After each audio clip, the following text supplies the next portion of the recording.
से वो लगातार सांसद के ऑफिस के चक्कर काट रहा था जिसे संसद भवन अंदर जाने के लिए पास दिलवा दिया जाए, और जब उसे पास मिला तो अंदर जाकर उसने सुरक्षा में से लगाने की कोशिश की।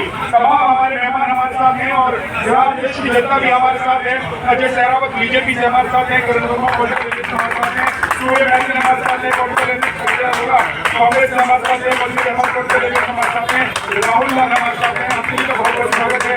लेकिन इस मामले के आप विशेषज्ञ हैं, जानकार हैं।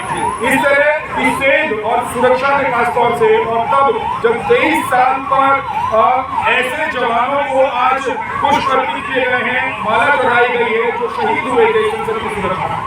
देखिए विजय जी, मैं बताऊं, हमारे पास सबसे अच्छी सीसीटीवी है, हमारे पास सब कुछ है। एक कमी जो चलती आ रही है सीसीटीवी के साथ वो है सीसीटीवी की ऑडिट नहीं होती। कोई भी नहीं देखता। अगर ये सोच रहे हैं कि आज ही के अंदर घुसे नहीं, इन्होंने इसकी रेकी करी होगी, पहले गए होंगे, पर ये रेड फ्लैग आगे नहीं आ पाया। क्यों? क्योंकि सीसीटीवी की ऑडिट नहीं होती।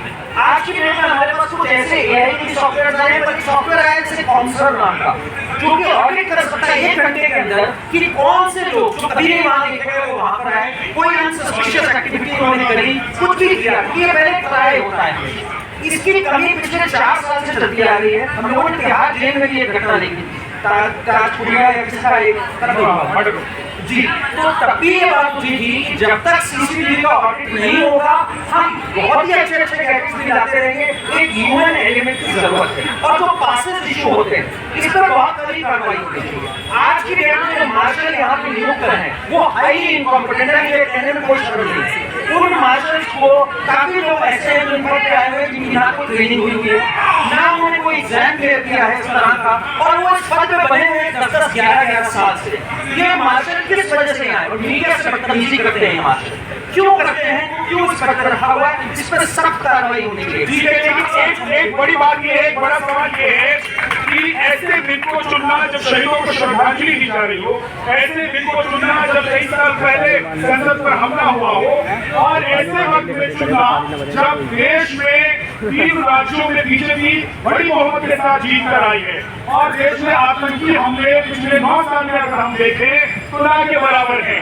तो ऐसे में सवाल ये उठता है कि जब आतंकी हमले नहीं हो रहे हैं, जब आतंकी कामयाब नहीं हो रहे हैं, तो क्या देश के भीतर से ही कोई साजिश करने की कोशिश हो रही है? क्या माहौल बिगाड़ने की कोशिश हो रही है और संसद के भीतर सेंध लगाने की कोशिश हो रही है? अजय, मैं आपसे जानना चाहता हूँ कि क्या जब सब कुछ ठीक चल रहा है, जब विदेशी एजेंसियां हमारे देश की तारीफ कर रही हैं, देश में आतंकियों की नहीं चल रही है, पाकिस्तान मुंह के बल गिरा हुआ है, तो क्या देश के भीतर ही कुछ लोग ऐसे हैं जो माहौल खराब कर देना चाहते हैं, ये और सुरक्षा की भावना पैदा करना चाहते हैं? देखिए, बिल्कुल प्राइमा फेसी अगर देखा जाए, जो इंसिडेंट साउंड हो रहा है उसमें स्पेसिफिक दिन चुना है इतने सालों के बाद कि जिस दिन पार्लियामेंट पर एक समय पर हमला हुआ था। तो मुझे लगता है ये सोची समझी साजिश के तहत ये चीज़ हो सकती है।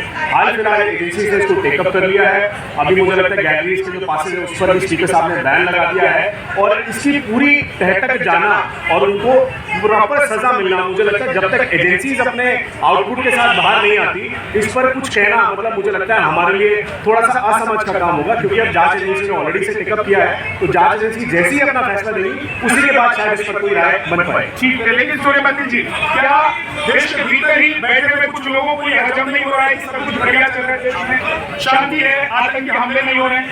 धन्यवाद। देश को भारत माता की जय, वंदे मातरम। जो इंसिडेंट हुआ है ये बहुत ही, मैं कहूँ, दुर्भाग्यपूर्ण है। और आप देखें, जब ये लोग नारा लगा रहे थे, उस नारे में कह रहे थे तानाशाही नहीं चलेगा, आजादी आजादी। ये लोग किस विचारधारा से आ रहे हैं आप खुद समझ सकते हैं। और मैं एक बहुत ही महत्वपूर्ण बात बताना चाहता हूं, इस मुद्दे पे ना तो कोई राजनीति होनी चाहिए, ना कोई आरोप प्रत्यारोप होना चाहिए। ये हमारे देश पर हमला है, ये 140 करोड़ लोगों पर हमला है, देश के संविधान में हमला है, और देश के संविधान में लोकतंत्र में हमला है।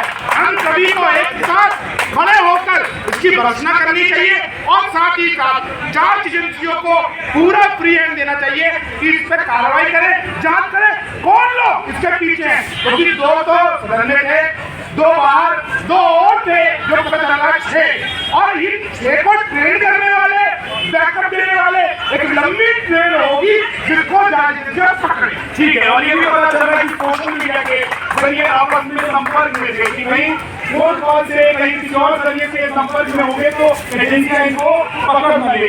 मेरे बात किया है कहीं ना कहीं वो भी जी, क्या नाम है आपका? मेरा नाम इलियास खान है। मैं ये सुरक्षा क्यों इसलिए होती है क्योंकि अब सरकारें क्या करती है बेरोजगार बनाती है। जब हमें बेरोजगार जब आ गए बेरोजगार में ये इंजीनियर है जो अंदर घुसे थे। ये आ गए बेरोजगार। सर मैं आपको बताना चाहता हूँ जैसे कि निर्भया कांड हुआ था 2015 में वहाँ पर बस में लगाए गए थे। आज तक में भी सुरक्षा खत्म हो रही है। ये कोई ना कोई एलजी साहब हो या केजरीवाल साहब, ये कहीं ना कहीं सुरक्षा का बहुत बड़ा मुद्दा है। 2015 में निर्भया 2012 में हुआ था, 2015 में बस मार्शल लगाए गए थे, दिल्ली सरकार ने लगाए। आज एक महीने तक सचिवालय के सामने बैठे हुए महिला की सुरक्षा बसों में नहीं हो रही है, तो इस पे कौन ध्यान देगा? क्योंकि सुरक्षा क्यों इसलिए ज्यादा हो रही है क्योंकि ये सरकारें कुछ ना कुछ गलतियां करती है और जब उनकी। लेकिन मैं एक सवाल जो है वो ये है, हाँ सुनेंगे, तो आप बदमाशी करने आए हैं कि बात करने आए हैं? बदमाशी करेंगे तो हम मार्शल को बुला के आते हैं। बदमाशी तो प्यार सब कुछ चलता है, प्यार में बात करते हैं, आप लोगों की आते हैं। लेकिन हाँ अजय अरोड़ा जी आप कहिए, आप कुछ कहना चाहते हैं? 13 दिसंबर 2000, आज 13 दिसंबर 2003। आज कोई राजनीति नहीं, मेरे से पहले वक्ताओं ने बात की, कोई राजनीति नहीं। लोकतंत्र का मंदिर, हम लोकतंत्र का मंदिर पूछते हैं, हम संविधान की रक्षा कैसे करेंगे और किसके बाद से आया ये भी देखना पड़ेगा, उसको जिम्मेदारी लेनी पड़ेगी। अभी मेरे साथी ने कहा अगर मैं मेंबर ऑफ पार्लियामेंट हूँ, मैंने किसी को विजिटर कार्ड दिया है, सारा दायित्व मेरा था, सारी जिम्मेदारी मेरी है। सरकार को अपनी जिम्मेदारी लेनी पड़ेगी। साक्षी को बिठा दीजिए। हाँ सरकार को अपनी जिम्मेदारी लेनी पड़ेगी। कल खड़गे जी के नेतृत्व में इंडिया के लोग देश के राष्ट्रपति से मिलने जा रहे हैं सुबह 10 बजे। इस विषय पे बात करेंगे और हमारी एक मांग और भी है, माननीय अमित शाह जी बिना राजनीति के, अमित शाह जी इससे बोले, दोनों और कुछ बोले ताकि सबको बल मिले, शक्ति मिले। और इस समय ये बहुत बड़ा सदमा है, ये छोटी बात नहीं है। अगर लोकसभा का पहले सरकार किसी भी 2001 में इस सीटें देखो, आज सरकार किसकी है, इस बातों से अगर आपने पहली लाइन में कहा कि राजनीति नहीं करनी चाहिए, आप अभी एकदम राजनीति करने लगे तो रक्षा में चूक हो गई है। राजनीति नहीं करूंगा, लेकिन सीक्वेंस कैसे बनती है इस पर तो विचार करेंगे। ये विचार तो करता नहीं, ये विचार करना तो बनता है। हम देश के नागरिक हैं, लोग हमें सुनते हैं, पूरा जन्म देख देखना है।